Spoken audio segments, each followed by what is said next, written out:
tenemos a una invitada especial que es Dafne Cuevas. Ella es feminista, consultora especializada en igualdad de género y derechos humanos de las mujeres. No sé si ya la tenemos por ahí. Hola Dafne, buenas tardes, muchas gracias por acompañarnos. Buenas. Hola compañeras, buenas tardes. Qué gusto estar aquí conversando con ustedes.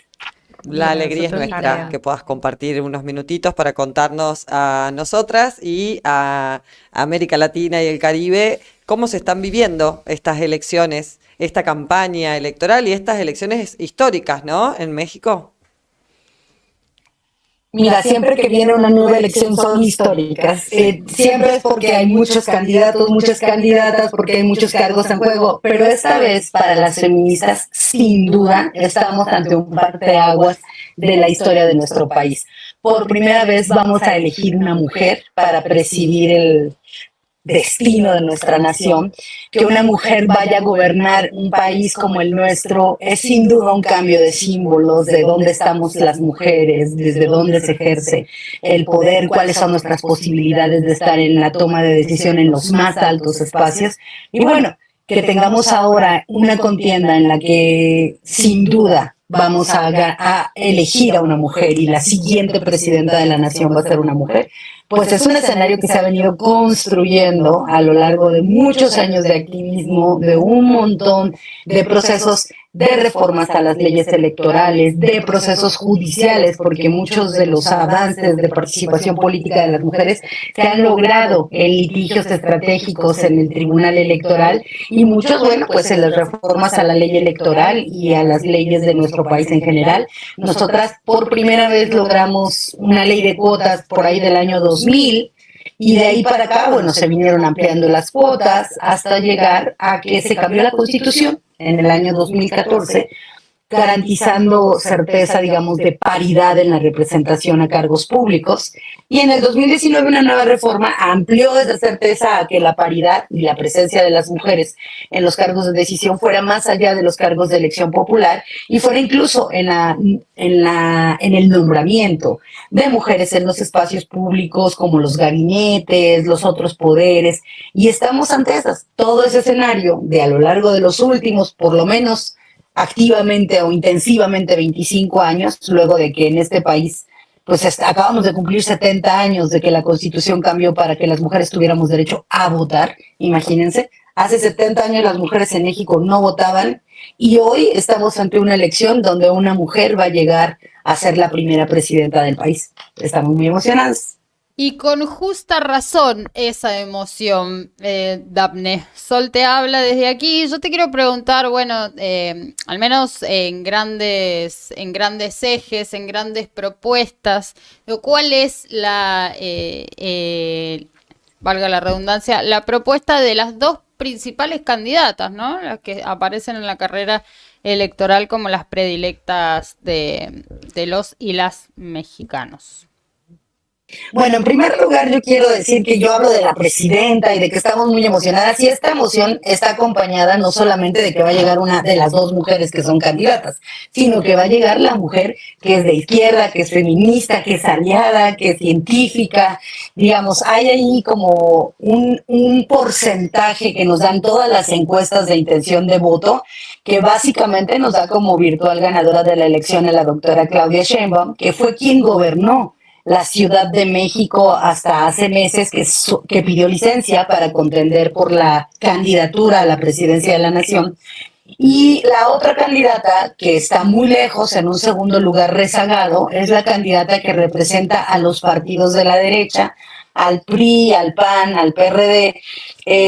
Quiero destacar que, por ejemplo, Xóchitl Gálvez, que así se llama esa candidata, salió a felicitar al pueblo argentino por la elección de Milei meses atrás, o en el año pasado. Entonces, bueno, eso nos habla de estas alianzas de las que ustedes venían conversando hasta antes de este segmento en el programa, ¿no? De esa derecha que se vincula a lo largo y ancho del globo y pretende fortalecerse desde ahí. Pero bueno, ella para la buena suerte de las mexicanas y los mexicanos, está en un segundo y rezagado lugar.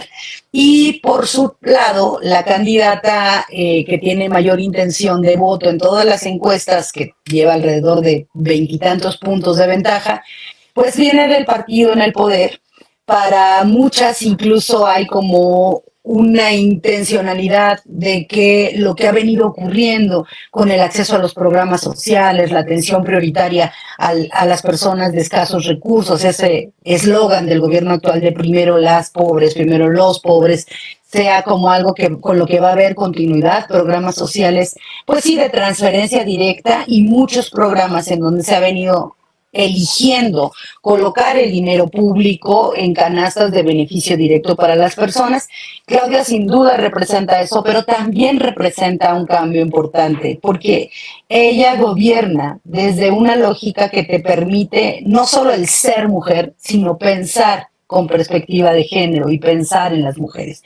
Digamos, por un lado tenemos este asunto en la candidatura hacia la presidencia de la nación y por el otro, en la Ciudad de México, es que la capital del país, que es donde yo vivo, de donde sale la candidata presidencial, nuestra candidata es una líder feminista, una compañera que viene de los movimientos sociales, que ha luchado toda su vida de la mano de los movimientos, ha sido siempre cercana a las colectivas, a las organizaciones y demás, y ahora está en posibilidad de ganar la elección en la ciudad. Entonces eso nos emociona profundamente porque ella es feminista, desde ahí se identifica, desde ahí se presenta, desde ahí se reconoce y desde ahí ha gobernado.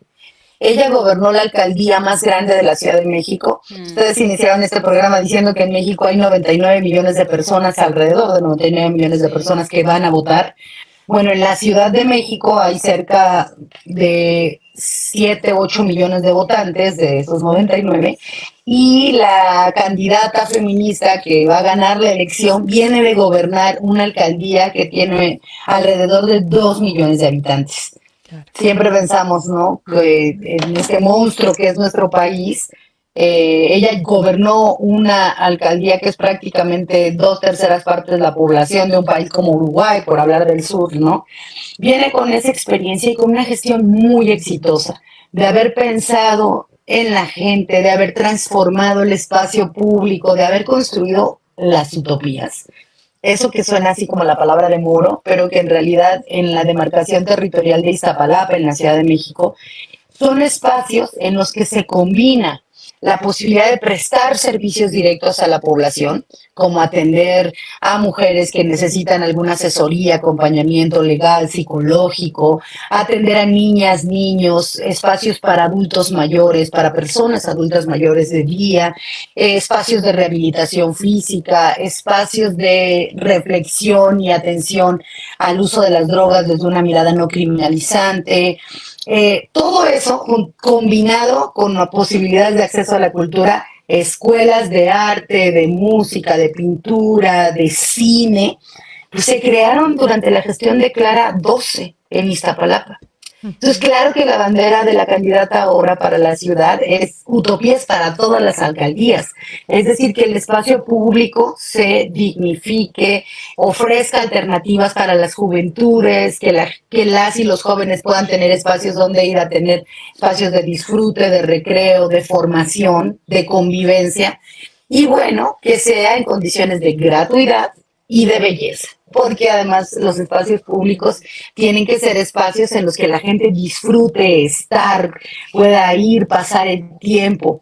También esas utopías han incluido algo que nosotras reconocemos como un sistema público de cuidados, o el sistema de un sistema público de cuidados, el inicio de un sistema público de cuidados, donde las mujeres pueden tener ayuda para las tareas que históricamente se les han asignado a ellas, histórica e injustamente, porque todas sabemos que el cuidado es un derecho de las personas, que entonces quien tiene que cumplir los derechos de las personas es el Estado, son las instituciones, no tiene por qué seguir siendo una carga adicional para las mujeres que hacemos de forma gratuita y que nos representan dobles o triples jornadas, porque igual salimos a trabajar y tenemos que regresar a hacernos cargo de las tareas del hogar y del cuidado de otras personas. Entonces Clara lo sabe porque es feminista y entonces empezó a crear espacios en donde tareas de esas que son de cuidado no remuneradas puedan estar subsidiadas, se puede hacer cargo los espacios públicos del Estado para descargar a las mujeres de esas tareas. Es un inicio, necesitamos profundizar esa mirada de los sistemas de cuidados, hacer como que los espacios respondan de manera mucho más profunda a las necesidades del cambio cultural que implica que las mujeres no nos tengamos que hacer cargo de esas tareas. Y bueno, en esas estamos con estos antecedentes de estas dos candidatas y por las feministas, muchas por supuesto, yo digo que todas estamos de fiesta. Dafne, ahí queríamos consultarte un poco para contarle a la comunidad de Latinoamérica y el Caribe que nos mira, qué ha significado el proyecto López obradorista en México. Recordemos que, bueno, la victoria de AMLO también en algún punto rompió con muchos años de hegemonía del partido que hoy representa a la opositora de Claudia Sheinbaum. Entonces, bueno, un poco contar cuál ha sido la potencia transformadora de este proyecto, que se supone que tendría continuidad si los resultados salen como las encuestas marcan. Mira, yo ya hablé un poco de la continuidad de los programas sociales y de atención prioritaria a las personas pobres. Lo cierto es que para mí, cuando alguien me pregunta cuál ha sido la contundencia del cambio, qué ha sido lo que se ha implementado en el gobierno desde que Andrés Manuel llegó al poder 6 años atrás, lo que yo respondo es: la gente es la que la evalúa, la gente es la que lo valora y por eso la candidata que representa la continuidad de ese modelo, de ese proyecto de nación, es la candidata puntera y por muchos puntos de ventaja. La gente va a elegir la continuidad porque la gente evalúa la gestión de este gobierno de manera muy alta. Andrés Manuel tiene un porcentaje de aceptación y de evaluación amplísima entre la gente en México y también tiene un grupo muy focalizado de gente que le tiene pues muy mala fe, le hace muchos señalamientos, están muy enojados con él. Son sobre todo los medios hegemónicos y esos grupos élite que hasta antes de la llegada de Andrés Manuel al poder se habían beneficiado de ser grupos élites cercanos al poder, que tenían acceso a los recursos públicos, un montón de fideicomisos a su disposición. Digamos, esto que yo decía al principio de decidir dónde pones el dinero público, fue una decisión ética y es una posición política. Había grupos que se beneficiaban de programas muy enfocados a élites, identificadas como o de talentos o de gente al servicio del poder en curso, no sé qué.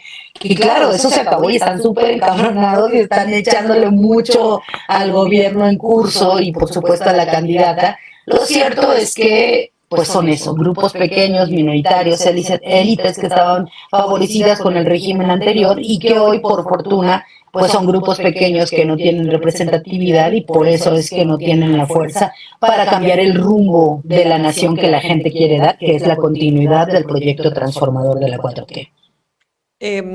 Yo quería consultarte también, bueno, qué análisis haces y qué podés compartir con nosotras respecto de la situación de violencia política, de violencia generalizada y bueno, también nos han obviamente llegado, hemos estado siguiendo de cerca la situación de violencia hacia candidatos, candidatas en esta campaña electoral y bueno, y esa situación respecto de la seguridad que es bastante crítica, ¿no? En el país, bueno, ¿qué nos podés comentar al respecto?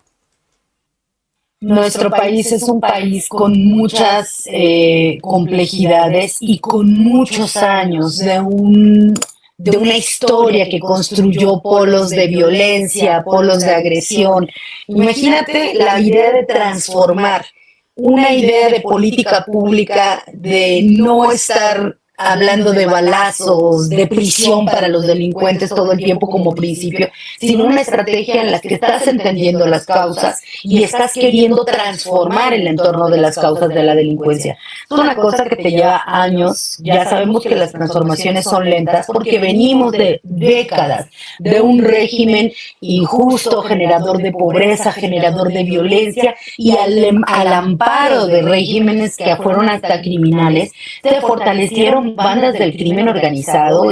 Nuestro país tiene una posición, tenemos hasta un dicho, ¿no? Tan lejos de Dios y tan cerca de Estados Unidos. Somos la puerta del tráfico, del trasiego de armas, del trasiego de drogas a los Estados Unidos, que es el país de los más altos índices de consumo de drogas, digamos, ¿no? Entonces México juega un papel estratégico con esta relación con los crímenes del narcotráfico y de los cárteles organizados. Tenemos una realidad agobiante que se ha venido atendiendo, que se pretende transformar, pero falta mucho por hacer. Lo que yo sí creo que es importante tener en cuenta es que no es lo mismo una política de atención a esta violencia que no entiende las raíces de la violencia, que no atiende a las razones de fondo, que no quiere reconstituir tejido social para generar nuevas visiones, nuevas aspiraciones, nuevas miradas del mundo para las juventudes, para las personas en los pueblos más alejados y demás. Eso es algo que se llama transformación cultural, que tiene mucho más tiempo para rendir frutos, pero que está en camino, que inició, que está en curso, pero que ahora no podemos negar que tenemos fuerzas con intereses económicos y con intereses políticos instauradas a lo largo y ancho de todo el país, y que se manifiestan de manera muy violenta contra candidaturas, contra personas que les amenazan esos intereses, que no les gusta cómo se definió. Y nosotros decimos, es muy lamentable que cada proceso electoral tengamos que hablar de nuevos récords de violencia, ¿no? No solo de violencia política en razón de género, que esa tiene también una explicación propia en relación a todas las resistencias de la renuncia, que no existe, de la renuncia al poder, ¿no? Por parte de eso de cuando llegan las mujeres a los espacios, entonces los hombres ya no tienen esos espacios. Entonces se genera una escalada de violencia que puede tener también una reacción. Pero lo cierto es que la violencia que viene de los grupos del crimen organizado, de las pugnas en los espacios, es una violencia muy brutal, que no se puede negar, que se tiene que atender con urgencia y que no es algo que vamos a poder, digamos, me parece que sería iluso pensar terminar de un año para el otro. Cualquiera que esté ofreciendo eso, yo siempre insisto, no está entendiendo cómo funcionan las estructuras del poder del Estado y la transformación cultural, que es la que más trabajo nos cuesta. De eso sabemos mucho las feministas. Lo más fácil es cambiar una ley y tener una ley de protección. Cómo la implementas, cómo la haces valer, cómo la sostienes en el tiempo y cómo vas blindando los logros para que no llegue un gobernante antiderechos loco y entonces te eche para atrás toda la institucionalidad creada o todas las leyes avanzadas. De eso, bueno, ustedes pueden tener ahora más noticia que yo, sin duda.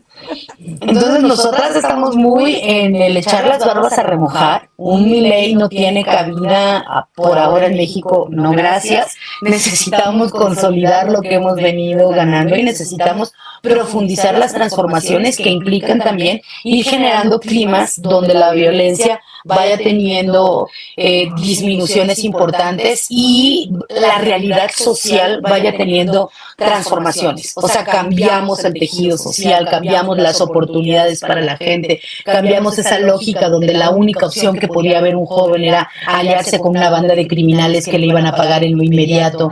Entonces generamos más bien oportunidades de estudio, de acceso a otros espacios de ambición.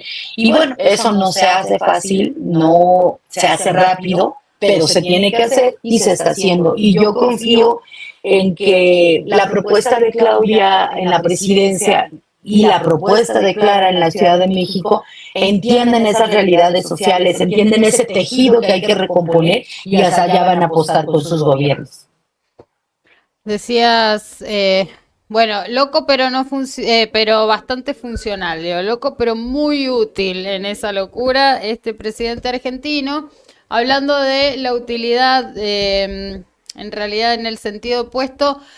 Te queremos preguntar por lo que considerás será el plan de política exterior, digo, del nuevo gobierno mexicano, entendiendo que se trataría de la continuidad de lo que ha sido la política exterior de López Obrador, que después de, qué sé yo, un siglo ha mirado mucho más hacia el sur que hacia el norte, a pesar de la cercanía que tienen y de, por supuesto, una relación estructural con Estados Unidos.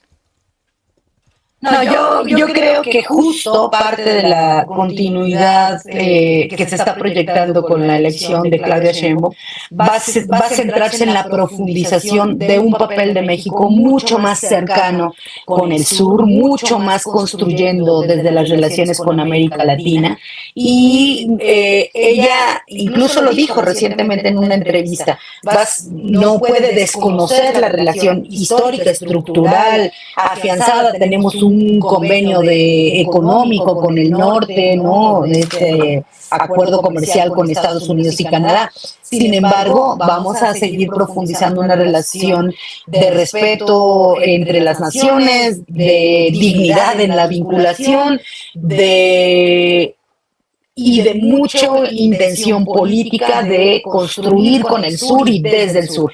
No sé si ustedes supieron, pero hace muy poquito tiempo, quizás un par de meses atrás, por primera vez la Cancillería mexicana, que está representada ahora por Alicia Bárcena, quien fuera hasta hace pues un año la titular de la CEPAL en América Latina y el Caribe. Bueno, Alicia en una intervención muy histórica y muy importante que tuvo ante las Naciones Unidas, colocó la intencionalidad de México de ubicarse como un grupo político de gestión con el sur global. O sea, desubicándose no solo de esa ubicación geográfica en la que nos ha puesto digamos, el mapa, sino geopolítica, en una relación directa con el sur global, asumiendo que somos una economía fuerte, que podríamos estar pensando más sumados en los BRIC, pero que nosotros no hacemos parte del norte global y no podemos actuar políticamente desde ahí, porque los intereses que se representan son distintos. Nosotros hacemos parte de una comunidad global en desarrollo y desde ahí es donde se tiene que actuar en política internacional. Otra cosa que creo que va a ser muy interesante es el fortalecimiento y la profundización de esto que se conoce como la política exterior feminista, que es algo que empezó hace muy poquito tiempo y que por primera vez va a tener un encuentro en México, una cumbre el próximo mes de julio, a donde se espera la presencia de representantes de los ministerios de Relaciones Exteriores, de las cancillerías de varios países del mundo, insistiendo en que toca discutir desde lo global y con esa mirada diplomática, de construcción de relaciones hacia el desarrollo global y la pacificación, una mirada feminista en la que se pueda pensar también la política global con perspectiva de género.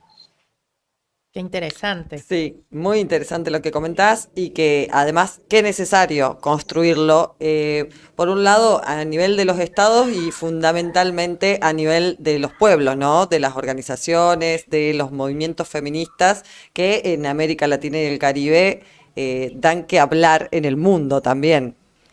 Así que claro que sí, el encuentro anterior ocurrió justo en Argentina, antes de que viniera este cambio de gobierno y esta transformación en la que ahora estamos, pues, están ustedes sobre todo, pero estamos todas enfrentando, siempre insistimos, nosotras somos un movimiento global, las argentinas no están solas, y en este caso, digamos, ya hubo un antecedente de una reunión con el tema de la política exterior feminista en Argentina, ahora viene el momento de este encuentro global, de esta cumbre que se pretende en el próximo mes de julio, y nosotros estamos muy a la expectativa. Un eslogan, un hashtag que nos ha acompañado en las redes sociales, con el que hemos movido toda esta elección es tiempo de mujeres. Y nosotras estamos convencidas que el es tiempo de mujeres es un grito de atención a la justicia social que implica reconocer la ciudadanía plena de las mujeres en nuestras democracias y en nuestros países, y eso queremos construir en este escenario político que tenemos por delante. Bueno, no sé si ibas a preguntar algo, Sol, pensé que estaba... No. No, no, Bueno. obvio que estaríamos Bueno, Dafne, conversando sí, con vos seguiríamos durante horas, pero sabemos que también, digo, hay que hacer todo el tiempo allí en estos días previos, aunque el futuro es bastante cierto, no por eso hay que dejar de estar en el territorio y haciendo cosas, vos sos parte de eso. No, a mí hay una frase que me gusta, no hemos ganado, vamos a ganar, pero no hemos ganado. Entonces necesitamos trabajar todos por los eso. días para que nadie se equivoque, nadie se le olvide cuando hay que ir a votar y nadie vaya a votar equivocado. Les decimos a las feministas, ninguna feminista vota derecha, porque votar derecha es votar en contra de los derechos. Y entonces sobre esos temas estamos dando. Bueno, Dafne, muchísimas gracias por acompañarnos. Seguramente seguiremos en contacto porque estamos siguiendo muy de cerca todo lo que está pasando en este proceso electoral en México. Así que te agradecemos tu tiempo y por supuesto que Nodal se prende para comentar, para hablar, para analizar y profundizar sobre la realidad de los mexicanos y las mexicanas. Están a disposición siempre. Muchísimas gracias. Muchísimas gracias, compañeras. Fue un gusto conversar con ustedes. Lo mismo. Un abrazo grande a ese pueblo mexicano y su vocación de cambio también, de transformación.